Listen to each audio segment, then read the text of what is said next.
Welcome back to Gotham Comedy Live. More great stand-up coming your way starting right now. All right, you guys, coming to the stage next. Give it up for Chris Millhouse, everyone. Chris Millhouse.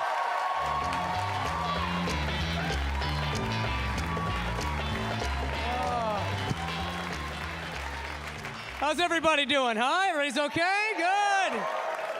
A lot of you look at me like, oh my God, they're letting the comedians' agents on the stage? What?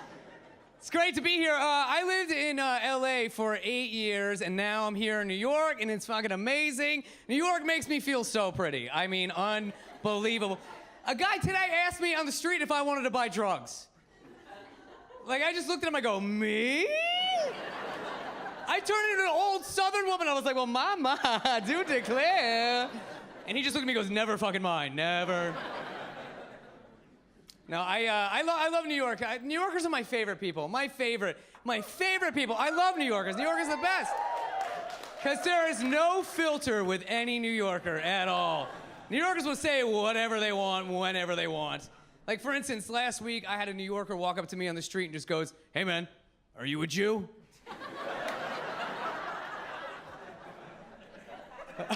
I was like, historically speaking, there's never been a right answer to that question, you know?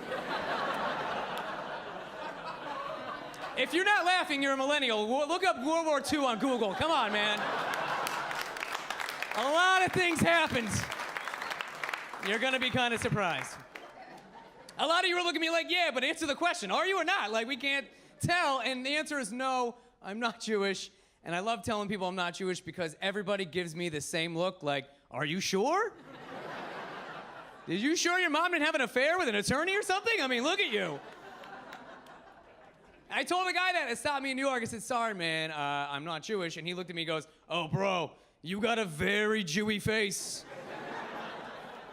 And then he just walked away. I was like, what was on the other side of that question? Like, where was this going? Do I even want to know? And I never heard the word Jewy before in my life. The word Jewy sounds like a weird religious candy bar to me. Like, try new Jewy, now with bald spots. Like, no, thank you. I'm all set with that. All set with that. I love New York. Well, I've been coming to New York since I was a little kid, and I never noticed this about New York until I moved here. I never noticed that all New Yorkers have one thing in common. One common thread that binds all New Yorkers together. Every single New Yorker loves to blame any weird things that happen, anything that goes wrong, on the city of New York. I will give you an example. I went to get a slice of pizza the other day, and this guy behind the counter goes to take my slice of pizza out of the oven, and he went to go put it on a plate. But then he realized he didn't have any plates. So he just threw the pizza on the counter. Now, I don't know about you guys, but I never ordered counter pizza in my life, okay? So that caught me a little off guard, and I didn't know what to do in that moment, but there was a guy in line next to me who looked at me and then looked at the pizza and goes, what are you gonna do? That's New York.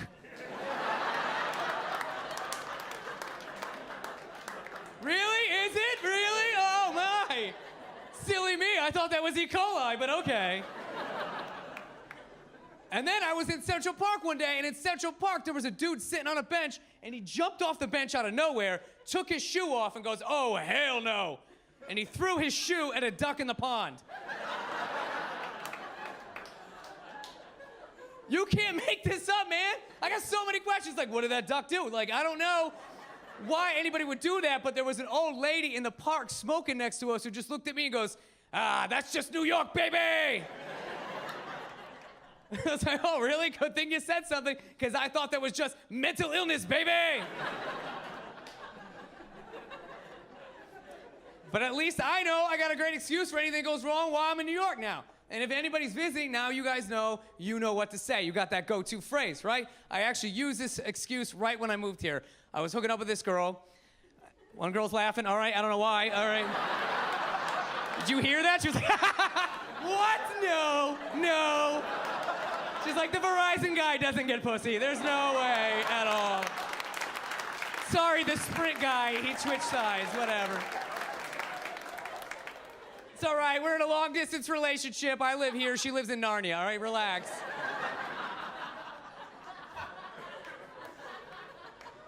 But for those skeptics out there, it was for real, and I was hooking up with this girl for real, and everything was going great, but like, you know, way better than it should have been going. And, you know, like it happens to the best of us. For lack of a better term, I happened to finish a little early, okay? So I just looked at her and I go, oh, well, that's New York, huh? I ran out of there like a gentleman does, you know? That's... And just so you guys all know, I am in a relationship, and I'm very happy. You're welcome, ladies. This is off the market for your benefit, let's face it, okay? Yeah, one girl's like really excited about that in the back. See, I'm 35 years old, man, and that's too old to be single.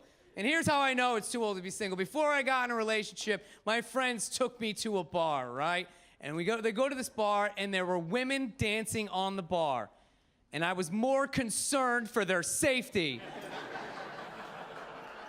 than I was about the dancing. I was like, oh my God, where's the bouncer? They're gonna fall, they're gonna fall. My friends are like, who brought you? Why are you even here? I was like, this bar's gonna have a lawsuit. They're gonna get sued. My friends are like, are you sure you're not a Jew? I mean, come on, man. What's going on?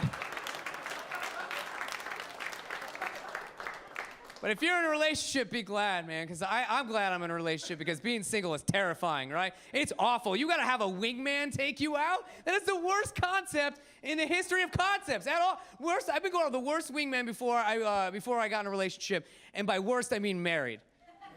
You ever go to the married person to try to help you get laid? They don't give a shit about helping you get laid. Married people are just happy to be out of the house. That is it.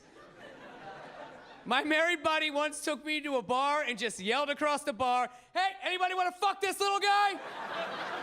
Who wants to fuck this little guy? I was like, yeah, does anybody want to? I mean, what's going on?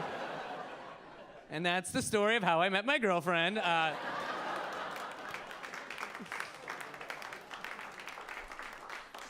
Here's what I think the hardest part about being in a relationship is. I think the hardest part about being in a relationship is finding that one really terrible quality about your significant other, right? The one worst quality they have, and looking at it and going, yeah, I'll put up with this the rest of my life. Everybody has a terrible quality. Everybody. Some of us have more than one. That's fine. I'm included in that. Like, look, like everyone at one point has looked at their significant other and gone, you know what? If you chew with your mouth open one more time, I'm gonna stab you in the throat. Things like that, right? Now, here's what I think. This is my opinion. I've come to I've been, 35 years. I've come across a lot of people in general, and I think, this is my opinion, what is the worst quality anybody could have, guy or girl. I think the worst quality anyone can have is when that person is a morning person. It's true. Some people are on my side, some people got real quiet, and that's fine. Look, if you're a morning person, let me just tell you one thing. You are the most annoying person on the face of this earth. The most annoying person. Morning people, why? Why are you so excited to be up that early? Why? What are you gonna do at 6 a.m.? High five the garbage man? What are you doing? Morning people look like Disney characters every morning. Is there anything more annoying than waking up next to a Disney character? I don't think so, man. I don't think so, because what do Disney characters love to do? They love to sing, don't they? Oh my God, that was my ex-girlfriend. She was a Disney character. She sang in my face every time I'd open my eyes. She'd be right there going, hi, good morning, good morning, good morning. What do you want to do today? I want to break up. I want to break up. I want to break up. I want to get some coffee and find a new girlfriend is what I want to do. That's it for me, guys. Thank you very much. I'm Chris Millhouse.